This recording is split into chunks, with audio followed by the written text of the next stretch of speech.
সেটা যদিও বলেছেন এই সিরিজটা আপাতত বলবো তারপর নিশ্চয়ই ব্যাক অফ দ্য মাইন্ড সেটা কাজ করছে। আমরা 11 দেখেছি সাইফ হাসান অনেকদিন পর ফিরে একাদশে ছিলেন। আপনাদের আসলে ভাবনাটা কি, আপনারা কিভাবে প্রিপেয়ার করতে থাকেন?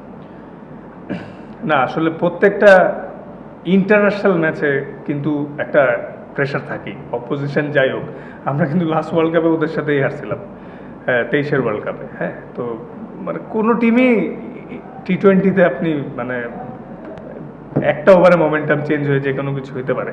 তো এখানে কারোর সাথে কোনো লাইটলি নেওয়ার কিছু নাই। বিষয়টা হচ্ছে আমরা যেভাবে ক্রিকেট খেলতে যাচ্ছি, আমাদের সেই ইন্টেন্সিটিটা সবার জায়গা থেকে যে যার রোল, সেই রোলটা এক্সিকিউট কতটা করতে পারতেছে।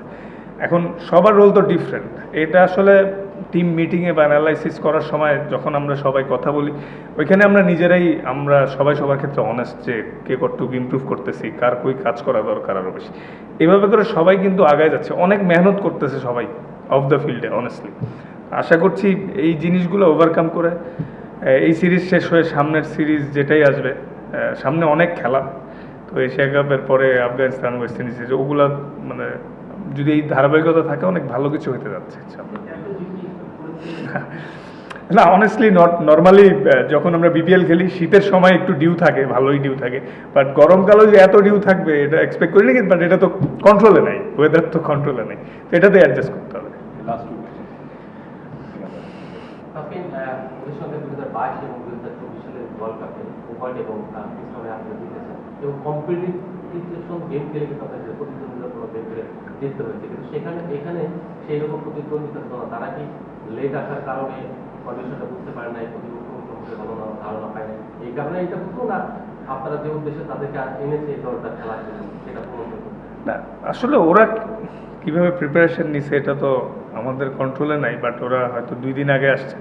কিন্তু এটাও সত্য যে আলহামদুলিল্লাহ আমরা বেটার ক্রিকেট খেলছি আজকে, ডমিনেটিং ক্রিকেট খেলে দিচ্ছি। আমাদের এটাই লক্ষ্য ছিল যে যে যার জায়গা থেকে যাতে ডমিনেট করে জেতার চেষ্টা করতে পারি। কোনো একটা প্লেয়ারও কেউ লাইটলি নেয় নেই কোনোভাবে, কারণ টি-20 খেলার ওদের ক্রিকেটিং বেসিকটা অনেক ভালো। ওরা আসলে ওদের লিমিটেশনের মধ্যে খুব ভালো ক্রিকেট খেলে। সো আমরা আলহামদুলিল্লাহ আমরা সবার জায়গা থেকে ভালো খেলার কারণে আজকে জিততে পারছি। আজকে কত রান আজকে তারা করতে হয়েছে, তো ড্রেসিং রুম থেকে এরকম কোনো পরিকল্পনা ছিল কি যে রানটা একটু মানে আগে চেঞ্জ কর? আমরা তো দেখি যে আমরা একটু টিপ নিয়ে চেঞ্জ করতে চাই, তো এরকম কোনো প্ল্যান ছিল কিনা যে যত আগে খেলাটা টিপ করা যাবে? আসলে এমন প্ল্যান ছিল না, just merit of the ball খেলা। যে যখন প্ল্যান থাকে এটাই যে টপ অর্ডাররা যেই সেট হবে যাতে ফিনিশ করে আসে, এবং আলহামদুলিল্লাহ লিটন আজকে করে আসছে।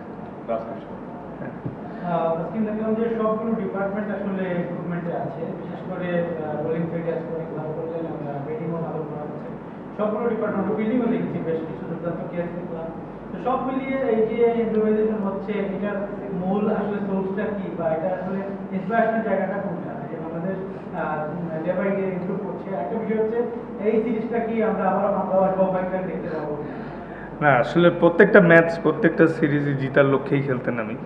আর আমরা ইমপ্রুভমেন্টের চাহিদা যেটা যে যেই জিনিসগুলো অতীতে মিস্টেক হয়েছে সেগুলো যাতে বারবার না রিপিট হয়, এই জন্য অফ দ্য ফিল্ডে হার্ড ট্রেনিং করছে সবাই, স্পেসিফিক জায়গা নিয়ে যার যে জায়গাটা ইমপ্রুভ করা দরকার ওইভাবে করে ট্রেনিং করছি লক্ষ্য নিয়ে। মানে গতানুগতিক ট্রেনিং করা দরকার সেটা না, যে যার জায়গা থেকে আলাদাভাবে কোচরা অনেক হেল্প করতেছে, ম্যানেজমেন্ট প্লেয়ার সব সম্মিলিত হয়েই মানে সবার কষ্টের প্রতিফলন আস্তে আস্তে আসতেছে। তো আশা করি এই প্রসেসটা চললে সামনে ভালো কিছু। Thank you.